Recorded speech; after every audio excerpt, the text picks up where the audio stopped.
मांगत तुलसीदास कर जोरे, बसहु राम सिय मानस मोरे। बहुत बार हमें लगता है कि यह तो बहुत आसान सी चीज है, इसे तो हम कर सकते हैं, कोई मुश्किल काम नहीं है। लेकिन जब बात उसे करने की आती है, तब ये जो हमारा मन है, चंचल मन, संदेहग्रस्त मन, मायावी मन, ये उस सरलता को भी बहुत कठिनता में ले लेता है, बहुत कठिन मान लेता है उस बात को जो कि बहुत सरल होती है। क्यों? क्योंकि यह उस ओर जाता ही नहीं। अब एक बात समझ लीजिए कि जो भी कुछ आपका होना है वो आपके मन के हाथों होना है। उसकी वजह है आपके हाथों नहीं होना, क्योंकि अभी मालिक आप नहीं बने हैं, अभी आप अपने मन के ही गुलाम हैं। तो जैसा आपका मन कहेगा आप वैसा ही करेंगे, उसी के हिसाब से करेंगे। अनेक भक्त मेरे से पूछते हैं कि आप मेरा मार्गदर्शन करें। मैं उनका मार्गदर्शन कर देता हूं, जब पूछा है तो करना तो होगा, और जब कर देता हूं तो वो कहते हैं नहीं हम ये नहीं कर पाएंगे, हमारा मन नहीं लगता इसमें। तो कौन नहीं लगता? मन नहीं लगता। मन क्या है? मन एक अन्य इंद्रिय है और इंद्रियों के गुलाम हो गए। वो कभी अपने मन को नहीं कहते कि जब मैंने इनसे मार्गदर्शन मांगा और इन्होंने दिया तो मेरे मन, तेरी हिम्मत कैसे हुई कि तू बीच में आ गया और तू कह रहा है कि नहीं मेरा मन, मैं नहीं कर रहा कि मैं इस साधना को करूं, इस ध्यान को करूं, इस मार्ग पर चलूं।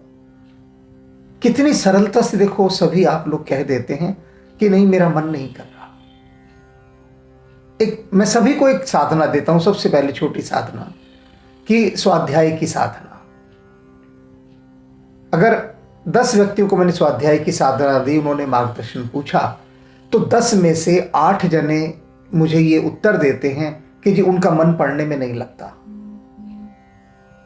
तो हो गए ना मन के गुलाम। उन्होंने कभी, मैंने कहा तुमने कभी अपने मन को डांटा नहीं, अपने मन से ये नहीं कहा कि अगर तू नहीं लगता पढ़ने में तो मैं तुझे लगाऊंगा। किस बैल का मन करता है हल जोतने का? बता दो मुझे, एक भी बैल का बता दो। कोई बैल हल नहीं जोतना चाहता, कोई कोल्हू में जुतना नहीं चाहता। किस भैंसे का मन किया है कि वो भैंसा गाड़ी में जुते? किस घोड़े का मन किया है? मन को तो घोड़ा कहा है।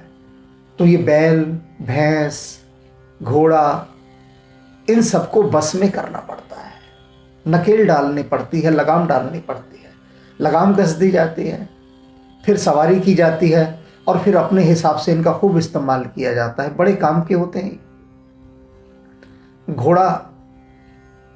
घोड़ा तो इतने काम कर रहा कि उसके नाम से आज तक, घोड़े के सम्मान में आज तक हॉर्स पावर चल रही है। सुना होगा ना ये मोटर कितने हॉर्स पावर की है? हॉर्स पावर, घोड़े की शक्ति।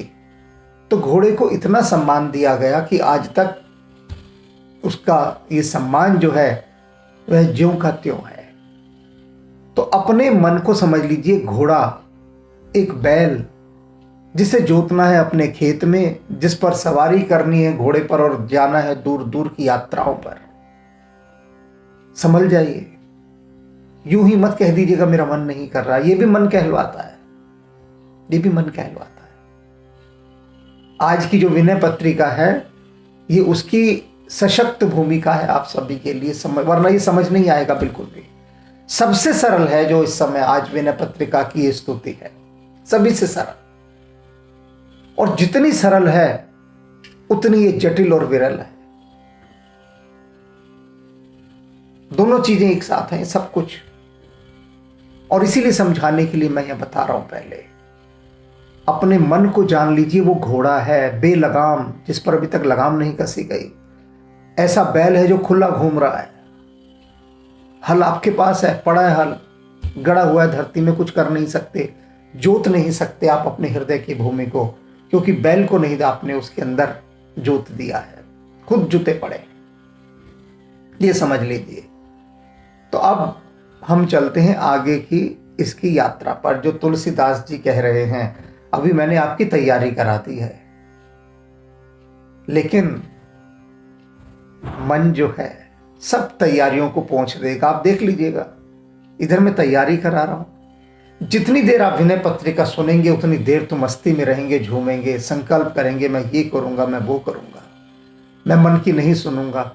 जैसे ही ये विनय पत्रिका का एपिसोड खत्म होगा और आप अपने काम धंधों में लगेंगे, 2 मिनट में जैसे काई में लाठी मारना, पानी के ऊपर काई होती है ना, उस पर लाठी मारो, काई फट जाती है। आपको लगता है काई हट गई, काई फिर आपस में आके जुड़ जाती है। तो ये काई पर लाठी मारने जैसा है।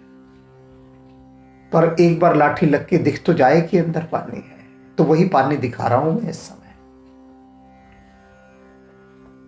रघुपति भक्ति सुलभ सुखकारी, कितनी सीधी सी बात कही है तुलसीदास जी। मैंने कहा ना, सीधे के चक्कर में मत जाइएगा, क्योंकि मन घात लगाए बैठा है। अभी आपका मन ये भी सुन रहा है कि मैं आपको क्या पाठ पढ़ा रहा हूं, क्या सुना रहा हूं, और आपके मन की आवाज मैं सुन रहा हूं। आपका मन कह रहा है कह लो, जितना मर्जी कह लो, इनको जितना मर्जी समझा लो, खुली छूट दे रखी है आपको। ये मेरे गुलाम है, आप इन्हें लाख कहो स्वाध्याय करने को, पुस्तकें पढ़ने को, कहते रहो, चलेंगे तो ये मेरे हिसाब से ना। मैं ही मना कर दूंगा, मेरा मन नहीं कर रहा पढ़ने का, कहां से पढ़ लेंगे ये? मालिक तो मैं हूं इनका। तो इन पंक्तियों पर आ जाइए।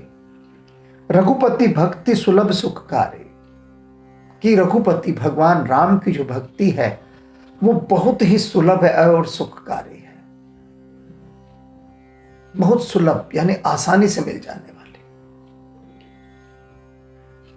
ये कह दिया तुलसीदास जी ने, आसानी से मिल जाने वाली है। भी वैसे आसानी से मिल जाने वाली, लेकिन मिलती नहीं है। और परिणाम क्या है? सुखकारी, बहुत सुख देती है जब मिल जाती है। इसे ऐसा समझें कि जैसे धन मिल जाए तो धन कितना सुखकारी होता है, बहुत सुख देता है। हालांकि उसे सुख नहीं कहते, उसे सुविधा कहते हैं, पर हम मान लेते हैं। तो राम की भक्ति करोगे, अपार सुख की प्राप्ति होगी। सो त्रय ताप शोक भय हारे, कैसी है ये राम की भक्ति? सो त्रय ताप, 3 प्रकार के जो ताप होते हैं, अधिभौतिक, अधिदैविक, आध्यात्मिक, इन तीनों प्रकार के तापों का शमन करने वाली। तीनों तापों के बारे में संक्षेप में बता दूंगा। अधिभौतिक, जो एक इंसान दूसरे इंसान को मारता है। अधिदैविक, जो परमात्मा से दुख मिलते हैं, विधाता से। आध्यात्मिक, जो मूर्खता के दोष होते हैं, मूढ़ता जिसको कहते हैं। तो ये सभी प्रकार के दोष, सभी प्रकार के राम की भक्ति से सारे चले जाते हैं, सारे। अधिभौतिक कैसे? समाज के अंदर अपराध नहीं होते। जितने भी क्राइम है, अपराध हैं, वो अधिभौतिक दुख के अंतर्गत आते हैं, दोषों के अंतर्गत। तो जब राम के प्रति भक्ति होगी, कोई अपराध ही नहीं करेगा, भावना ही नहीं होगी अपराध करने की। और अधिदैविक यानी जो देवी देवताओं से मिलते हैं, कि राम की जब भक्ति होगी तो जो बुरे योग हैं बनने वाले जीवन के, जो माया है फेंकती है विभिन्न प्रकार के रोगों को, माया फटकेगी नहीं, क्योंकि जहां राम की भक्ति होती है वहां माया का प्रवेश नहीं होता। जो भी पूर्व जन्म के अनेक पाप हैं, वे भी बहुत डाइल्यूट होकर आते हैं, घुलकर। उनकी प्रारक शक्ति, मारक शक्ति बहुत कम हो जाती है। और आध्यात्मिक दुख यानी मूढ़ता, जड़ता, कहते ना, भज गोविंदम मूढ़ मते। कालिदास, उनसे बड़ा मूढ़ तो संसार में कोई हुआ ही नहीं, और उनसे अधिक विद्वान भी कोई नहीं बना।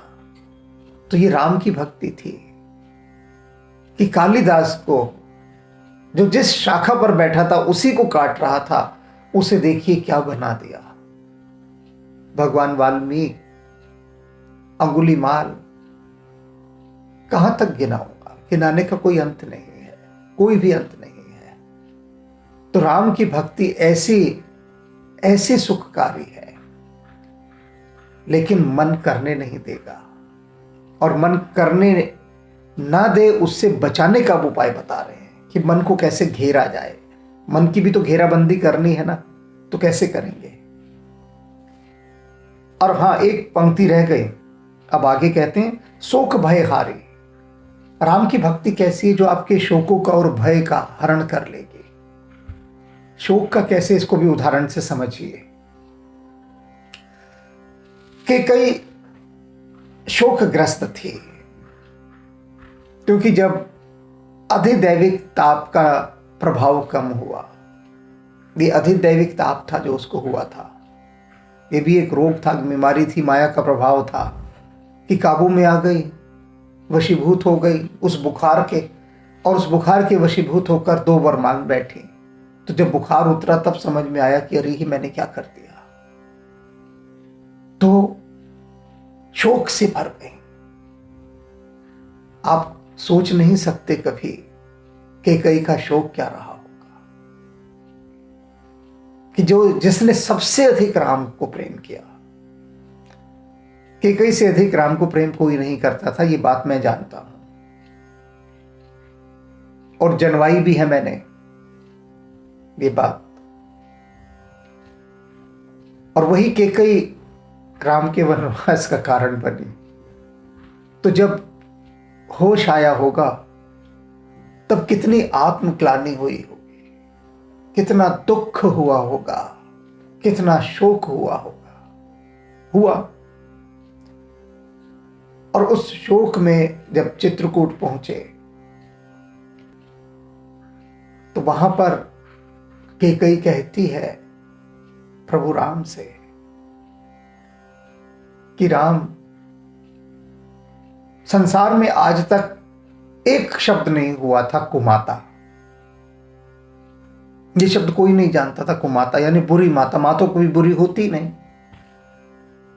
तो केकई कहती है आज मैंने इस नए शब्द को जन्म दिया है, अब संसार के लोग ये भी कहेंगे कि कुमाता भी होती है, क्योंकि मेरी जैसी हतभागिनी कुमाता कहीं हो ही नहीं सकती, कहीं नहीं हो सकती। बहुत कुछ कहती है, ये हमारे मैथिली शरण गुप्त ने बताया है,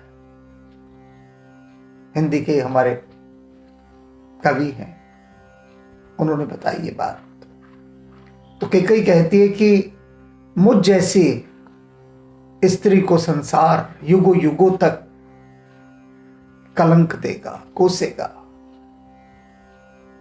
और कहेगा कि ऐसी मां नहीं होनी चाहिए। कितने शोक से हैं, सोचिए। तब राम कहते हैं कि नहीं मां, बात यह नहीं है, बात यह नहीं है।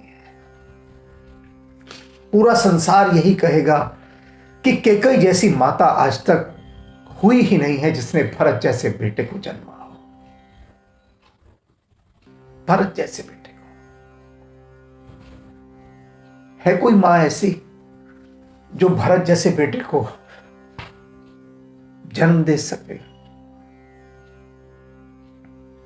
राम कहते हैं मां, युगों युगों तक तेरा नाम इस रूप में जाना जाएगा कि भरत जैसे बेटे को जन्म देने वाली केकई जैसी कोई मां नहीं, कोई भी मां। शोक हरण, शोक हरण, शोक हरण। केकई का सारा शोक राम के इस एक वाक्य ने हर लिया।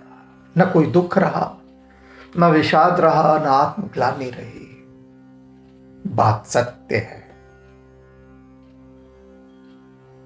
100% सत्य है।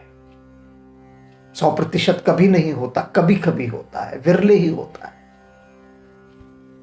तो 100% कि भरत जैसे पुत्र को जन्म देने वाली माता आज तक नहीं हुई, और वह केकई है, शोकहारी। अब तुलसीदास जी कहते हैं कि राम की भक्ति कैसी है, भय हारी, भय को भी दूर कर देती है, भय को भी। सुग्रीव ऋष्यमुख पर्वत पर वाली के भय से कांपता हुआ बैठा था। उस पर्वत से नीचे भी नहीं उतर सकता था, क्योंकि नीचे उतरने का अर्थ था कि वाली के हत्यारे जो चारों तरफ फैले हुए हैं उसे मार डालेंगे। वाली ताक में था और एक शाप के प्रभाव के कारण बस वह ऋष्यमुख पर्वत पर भी नहीं जा पा रहा था। और कितना भय से ग्रस्त था, ये जान लीजिए कितना भय से ग्रस्त था। जिनके लिए कहा जाता है कि संकट मोचन हनुमान, वे हनुमान जी भी सुग्रीव के साथ थे। फिर भी हनुमान जी के भी साथ रहते हुए भी सुग्रीव का भय कम नहीं हुआ। हनुमान जी साथ हैं, फिर भी भय से कांप रहा है, क्योंकि हनुमान जी भी उसकी रक्षा नहीं कर पा रहे हैं भय से। सोचिए सोचिए, हनुमान की शक्ति को क्या हो गया? सोचा कभी? क्यों नहीं हनुमान जी ने जाके वाली को मार डाला? जब इतने ही शक्तिशाली हनुमान जी हैं, सब कुछ कर सकते हैं, ठोक देते वाली को जाके और सुग्रीव को कहते बैठो जी यहां सिंहासन पर, कर दिया काम मैंने उसका। कभी सोचा कि इतने शक्तिशाली होते हुए भी और यह जानते हुए भी कि वाली अत्याचारी है, फिर भी हनुमान जी ने वाली का वध क्यों नहीं किया, क्यों नहीं मारा? ये जो बहुत सारे दिमाग वाले लोग हैं, ये सवाल ही नहीं उठता कि राम ने वाली को छुपकर क्यों मारा। हनुमान ही काम कर देते उनका, जाकर बात ही खत्म हो जाती। क्यों नहीं किया? अब सोच रहे हैं ना ये प्रश्न, क्यों नहीं किया? पूछा हनुमान जी से हमने कि हनुमान जी आपने क्यों नहीं मारा वाली को? बोले कुछ नहीं, कहते लिखते जाओ जो लिखवा रहे हैं हम। तो उन्होंने रामबाण उपन्यास में वो सारी बातें लिखवाई, सारी बातें, कि क्यों नहीं मैंने वाली को मारा। मार सकता था, क्षण नहीं लगता मुझे वाली को मारने में, लेकिन कोई कारण था जिसकी वजह से मैं नहीं मार सकता था। और वो कारण भी मत समझ लीजिए कि वाली जिससे लड़ता था उसकी आदि शक्ति समाप्त हो जाती थी, ये कारण नहीं था। कभी सोचे बैठे हूं कि ये कारण था? दूसरा ही कारण था। कारण जानना हो तो रामबाण पढ़िएगा। पढ़ने को कह रहा हूं, बिजनेस कर रहा हूं यहां पर। उन लोगों, वो लोग खुद मुझे गालियां दे कुछ कि बिजनेस कर रहे हैं, मैं खुद ही कह दूं, खुद ही कह दूं। मैं, मीराबाई भी कहती थी ना कि मैं तो गोविंद लियो मोर। कहती मुफ्त में नहीं लिया है मैंने, गोविंद को खरीद के लाई हूं मैं, खरीदा है मैंने, ऐसे नहीं ले लिया। मैं तो गोविंद लियो मोर। तो मैं भी यही कह रहा हूं, रामबाण पढ़िए। मन कहेगा कि नहीं, मेरा मन ही नहीं करता पढ़ने का, वो रोक लेगा आपको। तो ये जो प्रश्न का उत्तर है कि हनुमान जी ने ही वाली को क्यों नहीं मारा, आपको नहीं मिलेगा, पढ़ना पड़ेगा। अब ये एक छोटा सा प्रयोग है, साधना है कि आप जीतते हैं या आपका मन जीतता है। निर्णय आपको करना है। और ये मेरा कसूर नहीं है कि अगर हनुमान जी ने आकर ये सारी पुस्तकें मुझसे लिखवाई हैं और लिखवा रहे हैं, ये मेरा दोष नहीं है, ये मेरा दोष नहीं है, ये प्रसाद है उनका। तो जो लोग भी कई बार ऐसी बातें कहते हैं, उन्हें व्यर्थ में अपने लिए, व्यर्थ में अपने के लिए पाप का सृजन नहीं करना चाहिए। क्योंकि राम कहते हैं भरत से चित्रकूट पर कि भरत एक बात याद रखना, कभी भी किसी सत्पुरुष के लिए अपने मुख से अशोभनीय बात मत कह देना, वरना वो शाप बनकर जन्मों जन्मों तक तुम्हारा पीछा करेगी। ये बात राम कहते हैं भरत से कि कभी भी किसी साधु पुरुष पर अगर तुमने कुछ लांछन लगा दिया, अशोभनीय बात भी कह दी, पाप बनकर जन्मों जन्मों पीछा करेगी, तुम राजा के पद पर बैठोगे, ऐसा मत करना। तो जिन्हें मेरी बात बिजनेस लगती है वो सुन लें, अवॉइड करें। कुछ अशोभनीय ना कहें, उससे मेरा कोई नुकसान नहीं होगा, कुछ भी नुकसान नहीं होगा मेरा। क्योंकि लोग कितने कितने लोगों को कितनी गालियां देते हैं, कोई नुकसान होता है क्या उससे? मेरा कुछ नहीं होगा। लेकिन हनुमान जी सुन लेंगे, बस ये गड़बड़ हो जाएगी। तो ठीक है, मत जाइए उस रास्ते पर, मत देखिए, अवॉइड कीजिए। इसको कहते हैं लेट गो, छोड़ो। समझ लीजिएगा कोई बोल गया ऐसे। तो अब मैं क्या कह रहा था कि सुग्रीव भी भय से कांप रहे हैं ऋष्यमुख पर्वत पर, हनुमान जी साथ हैं और फिर भी भयभीत हैं। राम का प्रवेश होता है किनके माध्यम से? हनुमान जी के माध्यम से। समझिए यहां भी इस जितना सरल ये इस समय पद्यांश है तुलसीदास जी का, जितनी सरल स्तुति दिख रही है उतनी सरल है नहीं, बहुत गहरी है, बहुत गहरी। हनुमान जी का प्रवेश होता है और हनुमान जी ही सुग्रीव से राम को मिलवाते हैं। हनुमान जी के बिना संभव नहीं था, बिल्कुल संभव नहीं था। सुग्रीव तो प्रभु राम जब ऋष्यमुख पर्वत पर चढ़ रहे हैं उनको देखते ही ऐसा कांप गया पूरी तरह से, और कहने लगा ये वाली ने अब कोई 2 नए हत्यारे भेजे हैं मेरी हत्या करने के लिए। किसी में हिम्मत नहीं कि राम के पास जाकर नमस्कार भी कराए। हनुमान जाते हैं, राम से मिलवाने वाले यही है। राम द्वारे तुम रखवारे, होत न आज्ञा बिन पैसारे। जो राम का द्वार है, अज्ञात द्वार, उस अज्ञात द्वार का मार्ग तो श्री हनुमान जी ही दिखाते हैं। उन्होंने ही सुग्रीव से मिलवाया राम जी को, और जैसे ही राम पहुंचते हैं सुग्रीव के पास, उसका भय समाप्त होने लगता है। ये एक छोटा सा शब्द यहां तुलसीदास जी ने दिया है कि शोक भय हारे। राम की जो भक्ति है वो शोक और भय का हरण करने वाली है। मैंने दोनों आपको बता दी बात, शोक का कैसे हरण करती है और भय का कैसे करती है। बहुत उदाहरण थे, मैंने सिर्फ एक उदाहरण दिया है, सिर्फ एक, इतना ही काफी है। बिनु सत्संग भक्ति नहीं होई। अब असली बात आ गई। कह रहे राम की भक्ति बड़ी सुखकारी है, पर भक्ति हो कैसे भैया रे, कैसे भक्ति हो? तो कहते हैं कि बिनु सत्संग भक्ति नहीं होई। बिना सत्संग के तो भक्ति हो ही नहीं सकती। भक्ति के लिए सत्संग चाहिए। उन लोगों का संग करना चाहिए कि जो राममय हो चुके हैं, जो राम में डूबे हुए हैं, उनका संग करना चाहिए, तब भक्ति मिलेगी, वरना नहीं मिलेगी। और उनका संग ते तब मिले द्रव्य जब सोई। उनका संग तो तभी मिलेगा जब राम द्रवीभूत होंगे आप पर।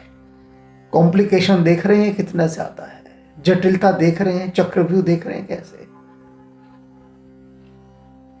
कहते हैं कि बिना सत्संग के आपको राम की भक्ति नहीं मिल सकती, और बिना राम की कृपा के आपको सत्संग नहीं मिल सकता। ये तो वैसा ही है कि मैंने एक व्यंग्य पढ़ा था, बाहर लिखा है कि बिना आज्ञा अंदर आना मना है। दरवाजे के बाहर लिखा है बिना आज्ञा अंदर आना मना है, और फिर उसके नीचे लिखा है आज्ञा लेने के लिए अंदर आना पड़ेगा। अब बताइए, दरवाजे के बाहर लिखा है बिना आज्ञा अंदर आना मना है, आज्ञा अंदर जाकर मिलेगी। अब खोल लीजिए दरवाजा, कैसे खोलेंगे? तो बिनु सत्संग विवेक ना होई, राम कृपा बिन सुलभ न सोई।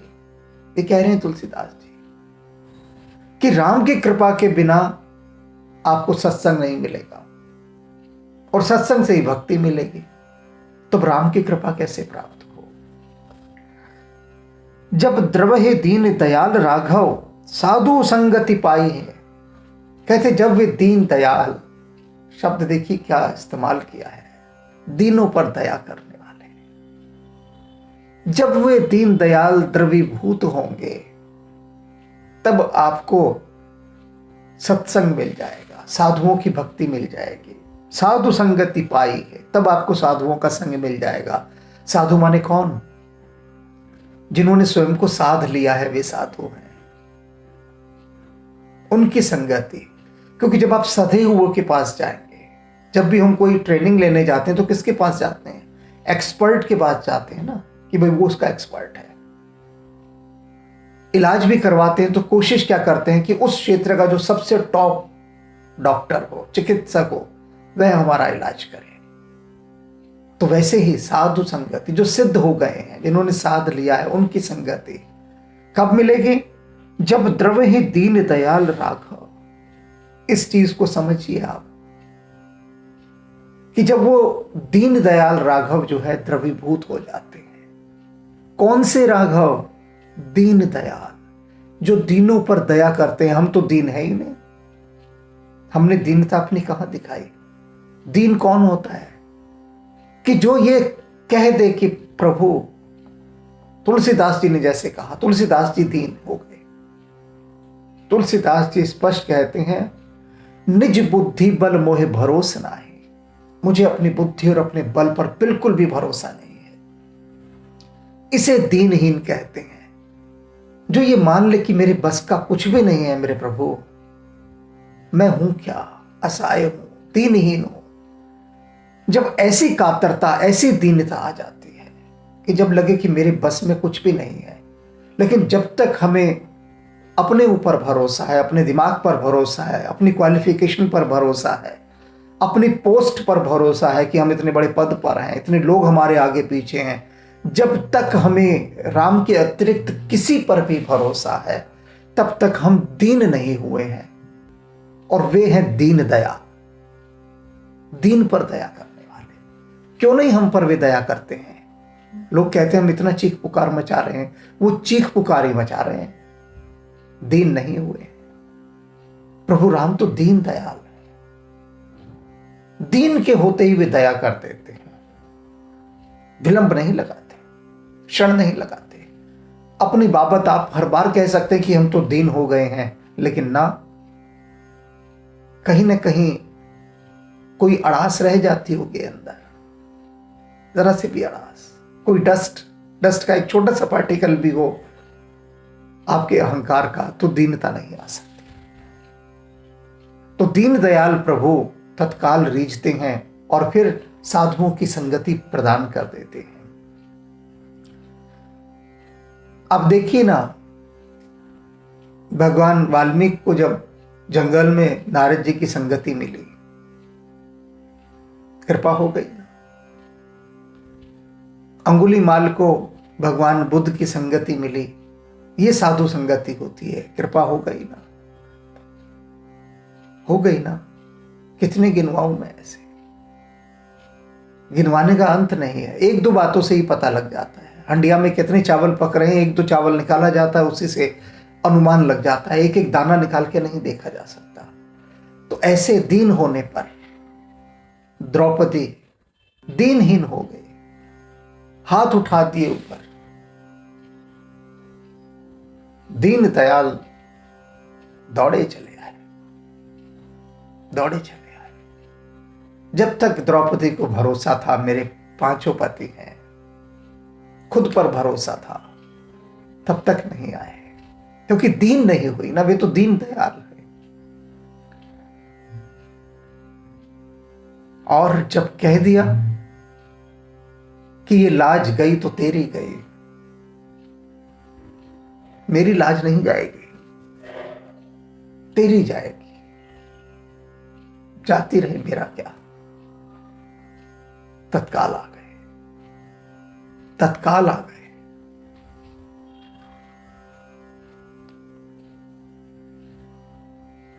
जेह दरस परस समागम आदि पाप राशि नसाई। और साधु की संगति कैसी होती है? जिनका दर्शन करना, जिनका स्पर्श करना इन सभी पापों का नाश कर देती है, सभी पापों का। एक मित्र है मेरा, मित्र ही कहूंगा, है तो परिचित, लेकिन परिचित क्या कहना, मित्र ही कह देते हैं। बहुत परेशानियों में, बहुत दुखों में, कष्टों में, लेकिन घर पर उसकी पार्टियां कम ना हो। नुकसान चल रहे हैं, घर में रोग चल रहे हैं, क्लेश चल रहा है, झगड़े चल रहे हैं पारिवारिक, फिर भी उसके बीच में वीकेंड्स पर वो पार्टियां अपने करे, घर पे बुलाए, गम गलत करे अपना। एक दिन मेरे आगे आके खूब रोया, तो मैंने उससे कहा, देख मैं तेरे घर एक साधु को भेजता हूं, और मैं नहीं भेजूंगा, तो उनसे विनती करेगा, उनके पास जा, उनको अपने घर बुला, भोजन करा, उनके चरणों में बैठ। तो कहता उससे क्या होगा? मैंने कहा भाई, आधी की आधी घड़ी, आधी की पुन आध, तुलसी संगत साधु की हरे कोटि अपराध। मैंने कहा तेरे इतने दोष, इतने पाप इकट्ठे हो गए हैं कि तेरा जीना दूभर हो गया, और तू जिन लोगों को घर बुलाकर शराब पिलाता है वो तेरे घर को दूषित करके जाते हैं, पवित्र करके जाते हैं। शराब पीने के बाद जो जो बातें की जाती हैं वे यहां कहने वाली नहीं है। तो घर का पूरा परिवेश,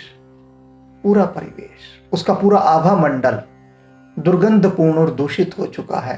तो तू अपने घर में कुछ कुछ समय पश्चात साधुओं को बुला, भोजन करा। साधु मैं बता दूंगा कौन है, जो सही साधु होगा वही बताऊंगा। अब वो कहता कि ऐसा है कि मेरी पत्नी राजी नहीं होगी। हालांकि मैं जानता हूं उसने अपनी पत्नी से पूछा नहीं है, बिल्कुल नहीं पूछा, यूं ही कह रहा है कि मेरी पत्नी राजी नहीं होगी। तो मैंने कहा वो शराब पिलाने पर राजी हो जाती है, तेरे घर में जब मांस मदिरा का वो चलता है दौर, उसके लिए वो राजी हो जाती है। तो कैसे राम की भक्ति हो?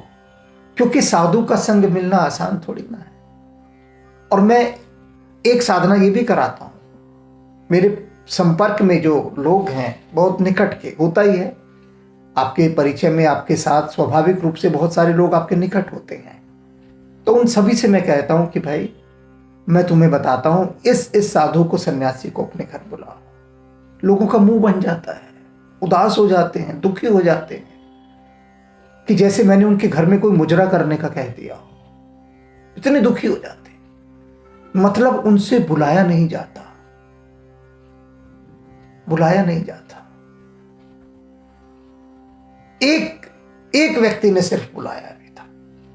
मैंने अगर 100 लोगों को कहा तो 100 में से सिर्फ एक ने अपने घर एक साधु को भोजन पर बुलाया। और उसके बाद उसने कहा कि उनके जाने के बाद लगा घर में से बहुत सारा कोई कूड़ा करकट उठा कर ले गया है, बहा दिया सब अपने साथ उस सत्संग के जल में। सोच सकते हैं आप कि 100 लोगों को मैंने कहा तो 99 लोगों ने मुंह बना लिए कि हम घर में साधु को बुलाकर भोजन कराएं।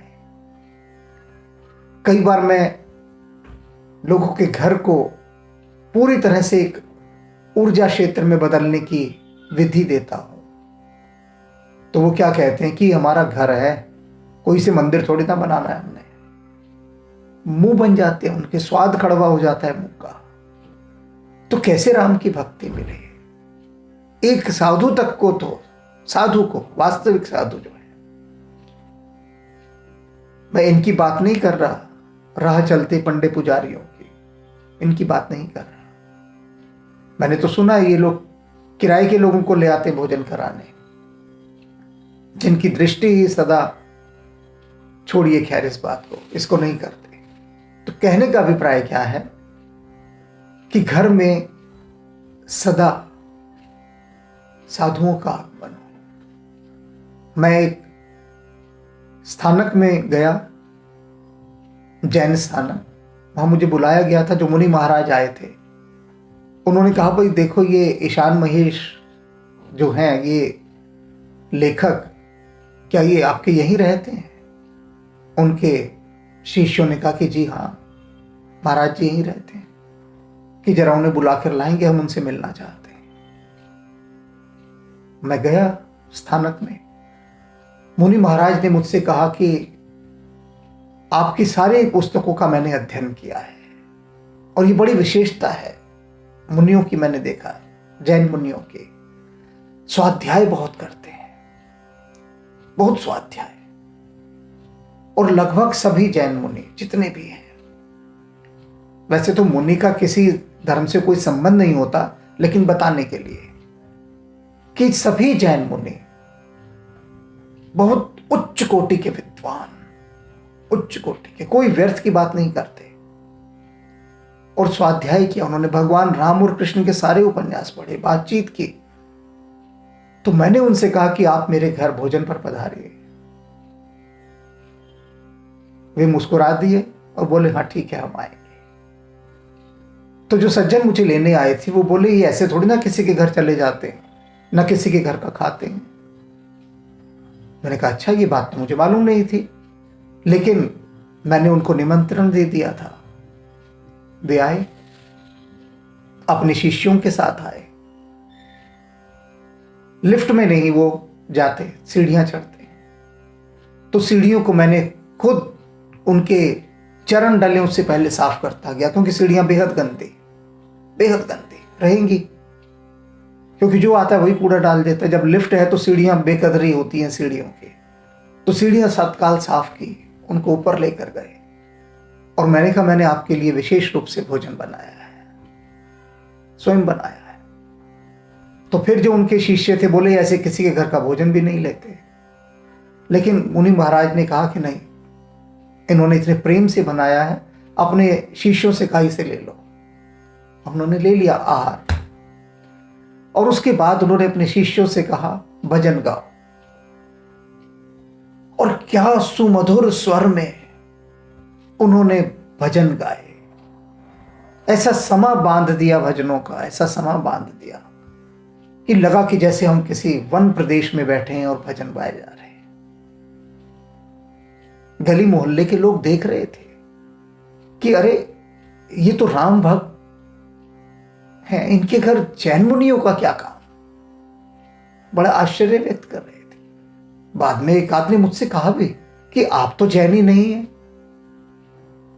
आपके घर जैन मुनि। समझ जाइए बस कि संकुचित चित्त कहां राम को देख रहा है। हम कहते हैं कण-कण में राम है। उन्होंने एक बार भी नहीं कहा कि मैं तो जैनी के घर में ही जाऊंगा, आप तो जैनी है ही नहीं। तो जो साधु है, जो मुनि हो गया, उसकी भेद दृष्टि समाप्त हो गई। ऐसे मुनियों को घर बुलाइए, ऐसे साधुओं को घर बुलाइए, तब ये मन जो है ना, तब घबराएगा, तब डरेगा कि अरे ये तो मेरा एंटीडोट आ गया यहां। तब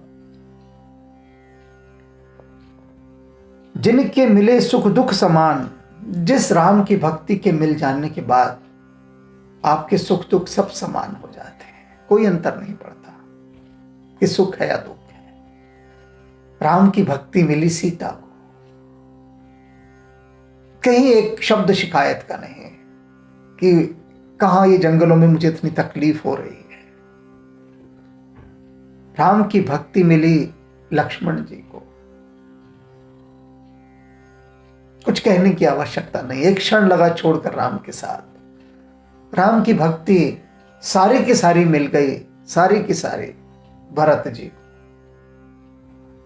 बाकी सबको तो आंशिक मिली, छोटी छोटी सी मिली है, छोटी छोटी सी। लक्ष्मण को भी मिली, छोटी सी मिली, सीता जी को भी मिली, छोटी सी मिली। बस एक बूंद दे दिया, जैसे एक पैसा राम जी ने दे दिया हो कि लो भैया जेब खर्च चाहिए जंगल के लिए, एक पैसा ले लो। एक पैसा लक्ष्मण जी को दे दिया, एक पैसा दे दिया सीता जी को, खुश रहो। बाकी सारे पैसे, 1 रुपया पूरा भरत जी को, और बाद में 1 रुपया ही दे दिया हनुमान जी को भी। दोनों को 1-1 रुपया मिला है पूरा, बचाया कुछ नहीं, सब दे डाला, सब कुछ। तो कहते हैं कि जिनके मिले सुख दुख समान, सुख दुख सब एक समान हो गए इनके लिए, कहीं कुछ कोई अंतर ना रहा। अमान आदिक गुण पाए, और क्या है, सारे जितने सुंदर गुण थे वो सब प्राप्त हो गए। विनम्रता के, शीलता के, सज्जनता के, साधुता के सारे गुण प्राप्त हो गए, जितने भी गुण थे। जय हनुमान ज्ञान गुण सागर। और भरत जी, उनकी नहीं कही जा सकती, कुछ शब्द नहीं है उनके लिए। मद मोह लोभ विषाद क्रोध सुबोध ते सहज ही गए। ये जो मनोविकार है, लोभ क्रोध मोह अहंकार घृणा ईर्ष्या द्वेष, सहज ही गए। कहते पता ही नहीं लगता, सहज रूप से चले जाते हैं, पता ही नहीं लगता। राम की भक्ति के आते ही सहज रूप से चले जाते हैं। जैसे पता लगे कि राष्ट्रपति आ रहे हैं, प्रधानमंत्री आ रहे हैं, तो कहीं मोहल्ले के गुंडे मवाली दिखते हैं आसपास। ये छोटे छोटे गुंडे मवाली हैं, ईर्ष्या द्वेष घृणा जो हर समय घेरे रहते हैं। लेकिन जैसे ही राम की भक्ति आती है, उस राम की भक्ति की शक्ति के आगे, शांति के आगे सब भाग जाते हैं, सबका नाश हो जाता है उस क्षेत्र में। तो आज ये सबसे सरल, सबसे छोटी स्तुति थी विनय पत्रिका की, लेकिन इतनी गहरी थी कि अभी तक की जितनी विनय पत्रिकाओं की स्तुतियों की व्याख्या हनुमान जी ने करवाई है, वो सब छोटी होती गई। लेकिन ये, और अभी भी इसका कोई अंत नहीं है, लेकिन मुझे रोकना तो होगा ना, खुद को रोकना होगा, क्योंकि आपको ओवरडोज नहीं करूंगा मैं। इतना ही संभाल लें आज का सूत्र कि मन को डांटना सीखें। जब मन कहे कि मेरा करने का मन नहीं कर रहा, तो कहो ये मेरा हुक्म है, आदेश है। स्वाध्याय कीजिए, रामबाण मंगवा लीजिए पढ़ने के लिए, और अपने घर में किसी न किसी साधु को निमंत्रित कीजिए, नमस्कार कीजिए, उनके चरणों में बैठिए, उनसे कहिए कि वे कुछ कहें।